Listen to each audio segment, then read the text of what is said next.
Hello student, welcome back to MT classes, a place to learn physics and mathematics with an ease. आज हम लोग जो chapter शुरू करने जा रहे हैं वो आपके सीबीएसई और आईसीएसई बोर्ड के लिए बहुत महत्वपूर्ण चैप्टर है, जिसका नाम है लाइट, रिफ्लेक्शन एंड रिफ्रैक्शन। इस चैप्टर से आप लोग सब फैमिलियर होंगे क्योंकि जूनियर क्लासेस से आप इसके बारे में पढ़ते आ रहे हैं। लाइट का बेसिक जो कहा जाए उसको आपको जूनियर क्लासेस में ही पढ़ाया गया है। तो हम लोग एक तरह से आज के लेक्चर में उन बेसिक्स को रिवाइज करने का कोशिश करेंगे और कुछ पार्ट्स जो है इसका वो समझने का कोशिश करेंगे। तो शुरू करते हैं लाइट चैप्टर। लाइट है क्या? तो light is a form of invisible energy which produces the sensation of sight. ये इनविजिबल एनर्जी का सोर्स है, मतलब खुद इनविजिबल है लेकिन सेंसेशन ऑफ साइट क्रिएट करता है, दूसरे चीजों को देखने में मदद करता है अपने प्रॉपर्टी के हेल्प से, जैसे रिफ्लेक्शन, रिफ्रैक्शन, स्कैटरिंग, इनके मदद से। लाइट इंटरेस्टिंग टॉपिक इसलिए हो जाता है क्योंकि लाइट हम लोग दो नेचर में पढ़ते हैं। लाइट का दो नेचर है कहने का मतलब। अभी तक जो हम लोग पढ़ते आए हैं लाइट के बारे में वो हम लोग लाइट का सिर्फ और सिर्फ पार्टिकल नेचर के बारे में पढ़ते हैं।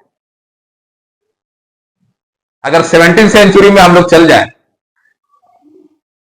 तो उस दौरान लाइट का जो दो नेचर है, दैट इज पार्टिकल नेचर और वेव नेचर, इसमें बड़ा कॉन्फ्लिक्ट चल रहा था। पार्टिकल नेचर को हमारे न्यूटन साहब, आप फैमिलियर ही होंगे, वो सपोर्ट कर रहे थे कि लाइट पार्टिकल नेचर से बहुत अच्छे से समझ सकते हैं। लाइट पार्टिकल नेचर ही शो करता है, एक फोटोन के फॉर्म में चल रहा है, एक एनर्जी पार्टिकल्स के फॉर्म में चल रहा है जो सन से आता है हमारे तक। इधर हाइजेंस कह रहे थे कि नहीं, लाइट जो अच्छे तरीके से आप समझा सकते हैं वो वेव नेचर होगा, पार्टिकल नेचर से सब कुछ नहीं समझा सकते हैं। और सही में ऐसा है कि पार्टिकल नेचर का कुछ लिमिटेशन हो जाता है जब ऑब्जेक्ट का जो साइज होता है वो वेवलेंथ उसका लाइट के वेवलेंथ से थोड़ा कम हो जाता है, तो वहां पे पार्टिकल नेचर थोड़ा इनवैलिड होने लगता है, फिर वेव नेचर रोल प्ले करता है। तो हम लोग दोनों चीज पढ़ते हैं क्योंकि दोनों का अपना कैरेक्टरिस्टिक्स इंपॉर्टेंट है। कुछ पार्ट हम लोग को लाइट नेचर से, लाइट पार्टिकल नेचर से समझ में ज्यादा अच्छे से आता है, कुछ हम लोग को वेव नेचर से ही समझने में मिलता है। पार्टिकल नेचर से हम लोग जो पढ़ रहे हैं वो क्या है? रिफ्लेक्शन पढ़े हैं, रिफ्रैक्शन पढ़े हैं, स्कैटरिंग जानेंगे। वेव नेचर जो रोल प्ले करता है वो प्ले करता है इंटरफेरेंस में, डिफ्रैक्शन में, पोलराइजेशन में।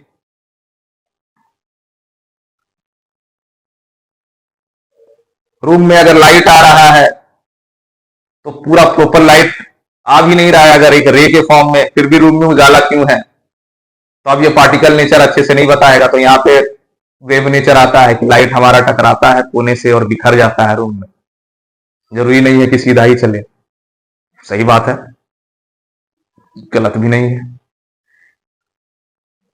इसलिए ये बहुत इंटरेस्टिंग पॉइंट भी है और हम लोग पढ़ते आ रहे हैं जनरली, जब तक साइंस में हम लोग चल रहे हैं 12th तक ये पॉइंट है।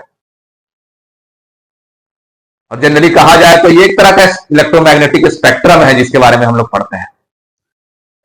हम लोग कुछ विजिबल रेंज के बारे में ही पढ़ रहे हैं, कुछ तो ऐसा भी होता है जो इनविजिबल रेंज होता है। अगर हम लोग बात कर ले एक्सरे इलेक्ट्रोमैग्नेटिक स्पेक्ट्रम का, या फिर बात कर ले हम लोग रेडियो वेव्स के बारे में, तो उसका हायर फ्रीक्वेंसी चल रहा है, का लोअर फ्रीक्वेंसी चल रहा है, लेकिन एक ही रेंज है जो हम लोग विजिबल फ्रीक्वेंसी में और चलते हैं, उसके उसी का हेल्प लेके, जो दिख रहा है हम लोग उसी का हेल्प लेके चीजों को हम समझते हैं, जानते हैं। तो हम लोग यहां पे आते हैं पार्टिकल नेचर ऑफ लाइट, जिसमें हम लोग लाइट को रे के फॉर्म में समझेंगे और इसका जो टॉपिक होता है वो रे ऑप्टिक्स के नाम से जाना जाता है।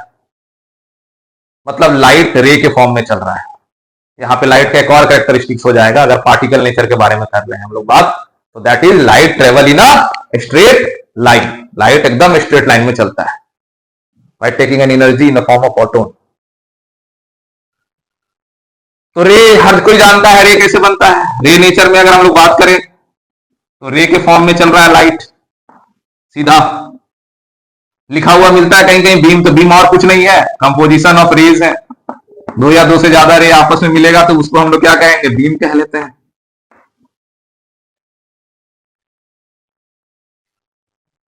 यही कहते हैं। तो हम लोग रे नेचर ऑफ लाइट पढ़ेंगे और उसमें सबसे पहला उसका पार्ट जो हम लोग पढ़ेंगे वो है रिफ्लेक्शन ऑफ लाइट। रिफ्लेक्शन क्या है? तो रिफ्लेक्शन बाउंसिंग बैक है लाइट का, और आप कह सकते हो reflecting back of light after striking a surface. A surface बोल रहे हैं हम ऐसा नहीं कह रहे हैं कि पॉलिश सरफेस लिखा हुआ है, पॉलिश सरफेस कह ही नहीं रहे। ऐसा नहीं है कि हमसे लाइट टकरा रहा है रिफ्लेक्ट नहीं कर रहे हैं, क्योंकि हम लोग समझे जानते हैं चीजों को कि हम लोग किसी भी चीज को देखते हैं अगर आसपास में तो वो क्यों देख पाते हैं, क्योंकि लाइट उस पर टकराता है और रिफ्लेक्ट करता है तभी देखते हैं। आप हमको क्यों देख रहे होंगे, कैसे दिख रहे होंगे? हम कैमरा में ही, अभी डायरेक्टली नहीं देख रहे होंगे तब भी कैमरा में ही कैसे दिख रहे हैं। जो वीडियो हम बना रहे हैं, लाइट आ रहा है हम पे टकरा रहा है और कैमरे में जाके वो शो ऑफ कर रहा है, रिकॉर्ड हो रहा है हमसे टकराने के बाद, तो यहां कैप्चर भी हो रहा है तब भी इसका रोल है। तो ऐसा थोड़ी है कि हम रिफ्लेक्टिंग सरफेस एकदम स्मूथ और पॉलिश्ड है, नहीं। किसी का कलर भी डिफाइन होता है रिफ्लेक्शन से ही, कितना पार्ट हम रिफ्लेक्ट किए हैं कितना पार्ट नहीं किए, ये भी पढ़ के आए हैं हम लोग। अगर व्हाइट कलर है इसका मतलब क्या है, लाइट का सातों कंपोनेंट रिफ्लेक्ट कर दे रहा है। रेड कलर अगर किसी चीज का होगा तो क्या होगा, सिर्फ रेड कलर को रिफ्लेक्ट कर रहा है, बाकी बात कंपोनेंट को क्या कर ले रहा है, एब्जॉर्ब कर ले रहा है। ये डिपेंड करता है पार्टिकल पे और ऑब्जेक्ट पे जिसपे लाइट टकरा रहा है और रिफ्लेक्ट कर रहा है। तो रिफ्लेक्शन बहुत इंपॉर्टेंट पॉइंट हो जाता है और हर जगह पे हम लोग बात करते हैं इसका। किसी चीज को भी अगर हम लोग देख रहे हैं, किसी भी चीज को देख रहे हैं, खुद का इमेज ही देख रहे हैं बात अलग है, किसी भी चीज को हम लोग देख रहे हैं जो नॉन ल्यूमिनस है वो रिफ्लेक्शन के कारण ही देख पाते हैं हम। अगर रिफ्लेक्शन नहीं होगा तो देख पाएंगे? एग्जाम्पल ले लो ना, डार्क रूम में किसी चीज को देख पाते हैं? अगर रात हो गया अंधेरा में निकल जाओ बाहर, चांदनी रात नहीं है तो क्या दिखेगा, कुछ नहीं, क्योंकि लाइट है ही नहीं। लाइट नहीं है तो उस पर टकराएगा नहीं, टकराने के बाद आपके आंखों तक नहीं आएगा। जब तक किसी चीज पे लाइट टकराया नहीं, टकराने के बाद आपके आंखों तक नहीं आया, तब तक आप उस चीज को नहीं देख सकते। तो लाइट का बहुत इंपॉर्टेंट है रिफ्लेक्शन का। जो हम लोग पार्ट पढ़ने जा रहे हैं, हम लोग पढ़ेंगे बेसिक पार्ट, लेकिन इसका इंपॉर्टेंस है। तो हम लोग जो पढ़ने जा रहे हैं वो रिफ्लेक्शन है। अब देखते हैं रिफ्लेक्शन कैसे होता है किसी भी सरफेस पे, इवन रफ हो स्मूथ हो कोई भी सरफेस हो, वहां पे जब रिफ्लेक्शन हो रहा होगा तो वो हर सरफेस पे एक ही जैसा हो रहा होगा और वो एक लॉ फॉलो करता है। चाहे सरफेस कर्व्ड हो, स्मूथ हो, हाईली पॉलिश्ड हो, कैसा भी हो, वहां से अगर लाइट टकरा के रिफ्लेक्ट होके बाहर जा रहा है, चाहे उसी मीडियम में आ रहा है, तो वो एक ही लॉ से आएगा, एक ही लॉ फॉलो करेगा। चलिए उस लॉ को समझते हैं with the help of the diagram, और कुछ नाम भी याद रखिएगा। सपोज दैट एक लाइट आ रहा है किसी सोर्स से और मिरर पे टकराएगा और टकरा के रिफ्लेक्ट करेगा। यही होगा नॉर्मल। मिरर लिए हैं क्योंकि ये सबसे अच्छा स्मूथ पॉलिश सरफेस है, इससे अच्छा रिफ्लेक्शन कौन करेगा। तो यहां पे लाइट आया, टकराया, टकरा के वापस गया। यहां पे हम लोग ऑब्जर्व करेंगे कि क्या हो रहा है और क्या मिल रहा है। हम लोग फिलहाल ऑब्जर्वेशन करेंगे। पहले तो नाम जानिए। जो लाइट आता है और ऑब्जेक्ट पे टकराता है उसको हम लोग कहते हैं इंसिडेंट रे।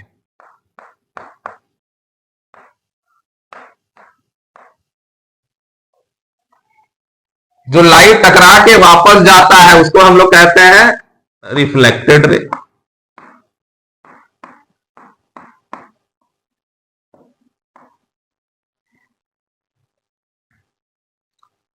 दो चीज। अब इसको समझना है कि कैसे रिफ्लेक्शन हुआ है, क्या लॉ फॉलो करता है, तब हम लोग क्या करते हैं। तो लाइट आया, टकराया मिरर पे, तो जहां पे टकराया है उसको हम लोग कहते हैं पॉइंट ऑफ इंसिडेंट, और उस पॉइंट पे एक नॉर्मल बनाते हैं। नॉर्मल बनाने हर किसी को आता है। एक ऐसा लाइन जो कि सरफेस से परपेंडिकुलर बनाया जाए उसको नॉर्मल कहते हैं। ठीक है, नॉर्मल हम जब बनाए तो हम लोग ये ऑब्जर्व किए कि इंसिडेंट रे से नॉर्मल के बीच का एंगल और रिफ्लेक्टेड रे से नॉर्मल के बीच का एंगल एक ही जैसा है, सेम। इसका मतलब जो एंगल ऑफ इंसिडेंस होगा वही एंगल ऑफ रिफ्लेक्शन होगा। ये पहला लॉ है रिफ्लेक्शन का। चाहे सरफेस कैसा भी हो उससे कोई फर्क नहीं पड़ता है। जैसे अगर हम लोग सरफेस को कर्व्ड ले लें, यहां पे रिफ्लेक्शन कराए, तो उससे फर्क नहीं पड़ता है कि आपका सरफेस कैसा है। यहां पे आप सरफेस के हिसाब से नॉर्मल बनाइएगा, लाइट टकराएगा और रिफ्लेक्ट होके वापस चला जाएगा। अगर इसी जगह पे हम लोग दूसरा ले, ऐसा सरफेस बना दें, तब भी अब हम लोग थोड़ा टेढ़ा करके बनाते हैं। अब सरफेस कैसा ले रहा है, तो जहां टकराएगा वहां पे आपको एक फ्लैट सरफेस कंसीडर करना है, छोटा सा, और फ्लैट के हिसाब से ही 90 डिग्री का एंगल बनाना। मतलब थोड़ा टेढ़ा है तो क्या होगा, जो 90 डिग्री का एंगल बनेगा वो इस तरीके से बनेगा, और नॉर्मल आपको ऐसे बनाना पड़ेगा। तो एंगल ऑफ इंसिडेंस जितना यहां पे भी होगा उतना ही एंगल ऑफ इंसिडेंस, रिफ्लेक्शन हमारा ये होगा। तो लाइट हो सकता है एक ही सोर्स से लाइट आए तो रिफ्लेक्ट सही से ना करे, क्योंकि सरफेस अगर कर्व होगा तो, लेकिन सरफेस कैसा भी हो, लाइट जो होता है वो लॉज ऑफ रिफ्लेक्शन फॉलो करता है। That is angle of incidence हमेशा एंगल ऑफ रिफ्लेक्शन के बराबर होगा। इसको अगर आप बहुत अच्छे तरीके से समझें तो एक ही सोर्स से हम लोग लाइट को अगर लेके आए, अलग अलग जगह पर टकराए, suppose that parallel beam of light is coming and striking different surface point, तो क्या होगा, दो ही पॉइंट लेते हैं। यहां पे सरफेस प्लेन है तो जो एंगल ऑफ इंसिडेंस और रिफ्लेक्शन बनेगा ऐसे, एक तरह से आप समझिएगा। यहां पे सरफेस ऐसा हो गया तो जो नॉर्मल बनेगा वो इस तरीके से आएगा, आया ना। एंगल ऑफ इंसिडेंस बहुत छोटा हो गया तो एंगल ऑफ रिफ्लेक्शन भी छोटा हो जाएगा। उसको फर्क नहीं पड़ता है कि हम जैसे पैरेलल आए पैरेलल ही जाएंगे, क्या नहीं, उसको बस इससे मतलब है कि लॉज ऑफ रिफ्लेक्शन हम फॉलो करेंगे। वो क्या कहता है कि एंगल ऑफ इंसिडेंस जो होता है वो एंगल ऑफ रिफ्लेक्शन के बराबर होता है किसी भी सरफेस पे। वही हम लोग आगे पढ़ने वाले हैं कर्व मिरर पे, वहां पे भी यही लॉ है चल रहा है हमारा। वहां पे भी कैसे डायग्राम बनेगा वो हम लोग देखेंगे। पहला लॉ हो गया। दूसरा लॉ क्या कहता है, वो कहता है कि incident ray normal and the reflected ray सारा के सारा एक ही प्लेन में होगा। All lie in a same plane. अब प्लेन को समझना होगा, एक पेपर जैसा, जैसे हम किसी चीज को ले गए, टकराए, टकरा के वापस गया, एक सीधा लाइन में होना चाहिए और उसी मीडियम में होना चाहिए। ठीक है, ये नहीं कि ऐसे टकराया, ऐसे टकरा के ऐसे भाग गया, ऐसे गया टकरा के ऐसे भाग गया, नहीं, ऐसे गया टकराया टकरा के एकदम सीधा जाना है। पिछले क्लास में अगर रिफ्लेक्शन ऑफ साउंड पढ़े होंगे आप लोग तो देखे होंगे, एकदम सीधा मिलाना पड़ता है तभी साउंड रिफ्लेक्ट होके आता है। वैसा ही है, एकदम सीधा रखना पड़ेगा प्लेन पे, तभी रिफ्लेक्शन का थ्योरी समझ में आएगा और प्लेन फॉलो करता है। ये नहीं कि ऐसे गए ऐसे चले गए घूम के, नहीं। खाली angle of incidence angle of reflection से बराबर नहीं होना चाहिए, एकदम प्लेन में चलना चाहिए, ये भी याद रखना है, दोनों चीज साथ में होना चाहिए। तो ये है हमारा लॉज ऑफ रिफ्लेक्शन। ठीक है, लॉज ऑफ रिफ्लेक्शन समझने में अब किसी भी एक दो क्वेश्चन आता है लॉज ऑफ रिफ्लेक्शन से। अगर हम लोग बात करें लॉज ऑफ रिफ्लेक्शन का तो फिर तो ये वैलिड है पार्ट, तो ये कहीं पे भी लॉज ऑफ रिफ्लेक्शन फॉलो कर रहा होगा। अब कैसे भी लाइट टकरा रहा हो तो फॉलो कर रहा होगा। तो बताइए, अगर एक मिरर है, इस पे लाइट आया टकराया एकदम परपेंडिकुलर, परपेंडिकुलर टकरा गया है।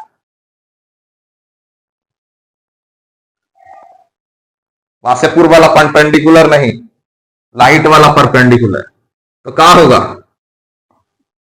अब हम लोग मजबूर हैं, जहां पे टकराएगा वहां पे क्या बनाना है? नॉर्मल। तो ध्यान से देखो, नॉर्मल इसी पे बन रहा है, तो एंगल ऑफ इंसिडेंस क्या हो गया यहाँ पे? एंगल ऑफ इंसिडेंस यहां क्या हो गया? 0 डिग्री। 0 डिग्री हो गया कि नहीं? तो एंगल ऑफ रिफ्लेक्शन भी क्या होना चाहिए? 0 डिग्री, लॉ ऑफ रिफ्लेक्शन के हिसाब से। तो एंगल ऑफ इंसिडेंस 0 डिग्री है और एंगल ऑफ रिफ्लेक्शन भी क्या हो जाएगा? 0 डिग्री। तो लाइट आया था इसी पे और टकरा के वापस भी ये इसी लाइन पे चला जाएगा। यहां पे भी लॉज ऑफ रिफ्लेक्शन फॉलो करता है लाइट। तो ये पॉइंट भी याद रखना है आपको। अब हम लोग प्लेन मिरर पे आते हैं। जनरली अगर सीबीएसई का बात करें तो प्लेन मिरर का डायग्राम वगैरह याद करना इतना जरूरी नहीं है, क्योंकि सिलेबस जो हम लोग का जनरली शुरू होता है वो नॉर्मल आप लाइट के बारे में बेसिक कॉन्सेप्ट समझिए, प्रॉपर्टी समझिए और कर्व सरफेस से समझते हैं। तो ये बेसिक हम लोग समझेंगे कि कैसे प्लेन मिरर में फिगर बनेगा कैसे और इमेज डायग्राम कैसे बनेगा। तो यहां पे क्या होता है, कुछ कैरेक्टरिस्टिक्स भी जानना है हम लोग को, क्योंकि देखिए रिफ्लेक्शन पढ़ेंगे तभी रिफ्लेक्शन कर्व सरफेस में अच्छे से समझ में आएगा। तो प्लेन मिरर इसीलिए ज्यादा जरूरी है समझना, क्योंकि बेसिक आप नहीं छोड़ सकते हैं, सिलेबस में हो या नहीं हो बेसिक मत छोड़ देना, इसको भी जानना जरूरी है, तभी वहां ज्यादा अच्छे से समझ में आएगा। अब यहां पे एक ऑब्जेक्ट रखा है AB, laws of reflection follow होगा। किसी एक पॉइंट का इमेज रिप्रेजेंट करने के लिए एक चीज याद रखिएगा, if you have to represent an image at a point, at least 2 ray have to meet the point. कम से कम 2 रे को बनाना जरूरी है, तभी आप किसी पॉइंट पे इमेज को रिप्रेजेंट कर सकते हैं। सपोज दैट इसका इमेज हम लोग बना रहे हैं, इस पॉइंट से 2 रे लेना जरूरी है, तभी उस पॉइंट को किसी जगह पे, चाहे वो वर्चुअल इमेज हो चाहे रियल हो, आप बना के बता सकते हैं। ठीक है, तो यहां पे हम लोग एक रे लिए, इससे एकदम सीधा मिरर है, ऑब्जेक्ट रखे हैं, ऑब्जेक्ट से लाइट जा रहा है, मिरर पे टकराएगा। एक हम लोग लाइट लिए एकदम सीधा जो परपेंडिकुलर मिरर पे टकराएगा, अभी बात किए हैं, अगर लाइट परपेंडिकुलर टकराता है तो वापस आ जाएगा, लेकिन हम लोग को लगेगा क्या, प्लेन मिरर है कि अंदर से आ रहा है लाइट, पॉइंट बी डैश से आ रहा है टकरा के वापस है, लेकिन लगेगा क्या कि अंदर से टकरा के आ रहा है। ऑब्वियसली यही लगता है। एक और पॉइंट, इसी पॉइंट पे एक और रे देना होगा, क्योंकि 2 रे कम से कम जरूरी है कि इमेज को रिप्रेजेंट करने के लिए, ये जरूर याद रखिएगा। तो ये लाइट आया, टकराया, यहां पे पॉइंट पे टकराएगा, मिरर पे टकरा रहा है, टकराने के बाद लॉज ऑफ रिफ्लेक्शन फॉलो होगा यहां पे भी। तो यहां जितना एंगल ऑफ इंसिडेंस होगा उतना ही एंगल ऑफ रिफ्लेक्शन होगा। ये लाइट वापस चला गया, लेकिन लग क्या रहा है, it is just representing that is coming from this point, imaginary point है, लग रहा है कि यहां से आवत है, आ रहा है, आता हुआ नजर आ रहा है। तो ये जो इमेज बना है प्लेन मिरर में, जनरली वो मिरर के अंदर बनता है। हम अपने आप को देखेंगे अगर मिरर में, तो अंदर ना देखेंगे, बाहर कोई देख लेता है का? तो लगता है मिरर के अंदर हमारा इमेज बन रहा है, लेकिन जो ये इमेज बनता है वो एक तरह का काल्पनिक इमेज कहा जाता है, इमेजिनरी। अब इस पे आता है 2 इमेज, पढ़े होंगे जूनियर क्लासेस में, 2 तरह का इमेज होता है। प्लेन मिरर में कैसा इमेज बन रहा है, डॉटेड डॉटेड लाइन से रिप्रेजेंट कर दिए हैं, तो काल्पनिक, इमेजिनरी, और इसका नाम क्या है, वर्चुअल इमेज, इमेजिनरी पोर्शन।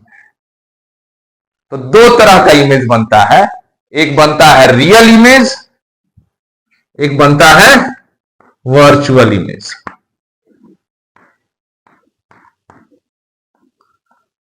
अगर आप एक्टिविटी किए होंगे स्कूल में तो ये समझे होंगे रियल इमेज को और वर्चुअल इमेज को।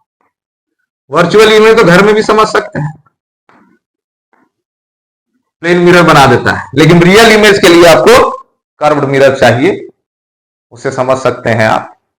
या लेंस ले लो, मैग्नीफाइंग ग्लास घरे होगा तो, लेकिन वो रिफ्रैक्शन हो जाएगा, रिफ्लेक्शन नहीं होगा, वहां पे भी रियल इमेज बनता। Original ray of light, original ray of light, रे आ रहा है, टकरा रहा है, वही रे रिफ्लेक्शन के बाद अगर किसी एक पॉइंट पे मिल जाए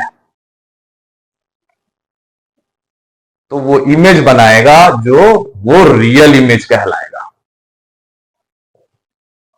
लेकिन अगर वो मिले नहीं और इमेजिनरी पोर्शन से लगे हम लोग की, या लाइट आ रहा है किसी एक पॉइंट से, तो वो इमेज हमारा क्या कहलाएगा? वर्चुअल इमेज कहलाएगा। तो जो रियल इमेज होता है वो हम लोग स्क्रीन पे ऑब्टेन कर सकते हैं।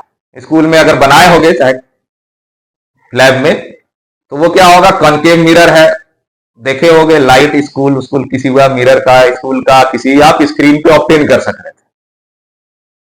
तो अगर स्क्रीन पे ऑब्टेन कर लिया जाए इमेज, तो वो इमेज कहलाता है रियल इमेज। अगर इमेज स्क्रीन पे ऑब्टेन ना कर पाए आप, तो वो कहलाएगा वर्चुअल इमेज। तो एक तो ये हमारा ओरिजिनल है, स्क्रीन पे ऑब्टेन कर सकते हैं आप, इसको नहीं कर सकते। रियल इमेज में हम लोग और क्या देखते हैं? रियल इमेज हमेशा इन्वर्टेड बनता है। अब यहां पे कुछ वर्ड्स होगा जिसका मतलब जानना जरूरी है। इन्वर्टेड का मतलब होता है उल्टा। रियल इमेज हमेशा इन्वर्टेड बनेगा, जितना भी हम लोग पढ़ेंगे आगे इस क्लासेस में। और वर्चुअल इमेज हमेशा इरेक्ट बनेगा। इरेक्ट का मतलब होता है ये बनेगा कैसा? इन्वर्टेड। ये बनेगा इरेक्ट, इसको याद रखना है। इरेक्ट का मतलब सीधा। देखो वर्चुअल इमेज सीधा बन रहा है, हम अपने आप को मिरर में देखते हैं तो कैसा देखते हैं? उल्टा दिखते हैं। कहा नहीं ना, सीधा दिखते हैं, सीधा है, सीधा दिख रहे हैं। लैटरली इन्वर्टेड हो जाता है, आ रहे हैं उस पर, लेकिन दिखता तो सीधा ही है। तो ये कुछ डिफरेंस है जो आपको याद रखना है। रियल इमेज कैसे बनाता है? स्क्रीन पे ऑब्टेन कर सकते हैं, ओरिजिनल रे ऑफ लाइट मिलता है, इमेज जो बनेगा वो इन्वर्टेड बनेगा। यहां पे क्या है? इमेज स्क्रीन पे ऑब्टेन नहीं कर सकते हैं, इमेज जो बनेगा वो इमेजिनरी बनेगा, इमेज जो बनेगा वो हमेशा इरेक्ट बनेगा। अगर गलती से डिफरेंस आ गया तो आपको वो भी याद रखना है। जनरली हम लोग का यहां से मेन जो पॉइंट उठाना है वो क्या है? तो वो है characteristics of image found by plane mirror. क्या है? Characteristics of image found by plane mirror.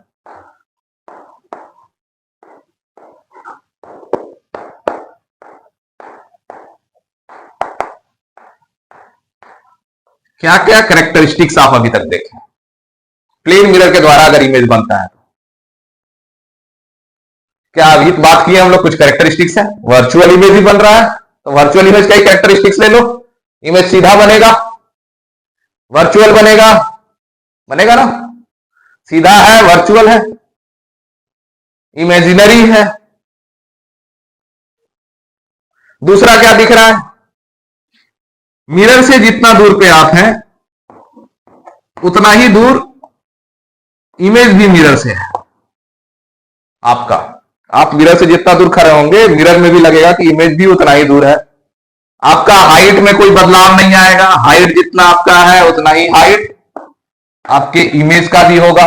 ये खासियत है, प्लेन मिरर में ही बनता है image of the same size, दूसरा किसी मिरर में नहीं बनेगा। हम लोग कर्व मिरर बात करेंगे ना, क्वेश्चन आता है कि किस मिरर में सेम साइज का इमेज बनता है, तो सिर्फ और सिर्फ virtual image, not the real image. Virtual image का बात हो रहा है, तो प्लेन मिरर में बनेगा जब मिरर में हम लोग देख सकते हैं सेम साइज का इमेज। ठीक है, तो ये 2 पॉइंट हो गया, 3 पॉइंट हो गया इसका।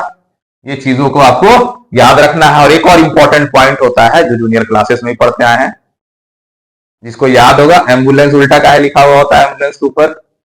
क्योंकि अगर हम लोग मिरर में देखेंगे, चाहे वो कोई भी मिरर हो, कन्वेक्स हो, कनकेव हो, प्लेन हो, वो सीधा होके दिखेगा। इसको क्या कहते हैं? इसको कहते हैं लेटरल इन्वर्सन। लेटरल इन्वर्सन क्या कहता है? The right of the image appear to be the left and left is appear to be the right of that of the object। मतलब हम अगर राइट हैंड खड़ा कर रहे हैं तो मिरर में लगेगा कि वो अपना लेफ्ट हैंड खड़ा किया है। अगर हम वहीं पे लेफ्ट हैंड खड़ा करेंगे तो मिरर पे क्या लगेगा कि वो अपना राइट हैंड खड़ा किया है। ये प्रॉपर्टी हम लोग, ये जितना भी मिरर का प्रॉपर्टी है वो हम लोग जरूर यूज करेंगे आगे चल के, जिसमें आपको इन चीजों को याद करके रखना बहुत जरूरी हो जाता है। इसीलिए ये बेसिक पोर्शन हम लोग पढ़ते हैं रिफ्लेक्शन का। जो हमारा मेन टॉपिक शुरू होगा वो नेक्स्ट लेक्चर में होगा, जिसमें हम लोग reflection by a curved surface और you can say spherical mirror से पढ़ेंगे। स्फेरिकल मिरर में रिफ्लेक्शन कैसे होता है। दो तरह का स्फेरिकल मिरर हम लोग को पढ़ना है, कन्वेक्स मिरर और कनकेव मिरर। वो कैसे रिफ्लेक्ट करेगा और उसके बारे में हम लोग अपने नेक्स्ट लेक्चर में पढ़ेंगे। आज के लिए इतना ही। Thank you, have a nice day.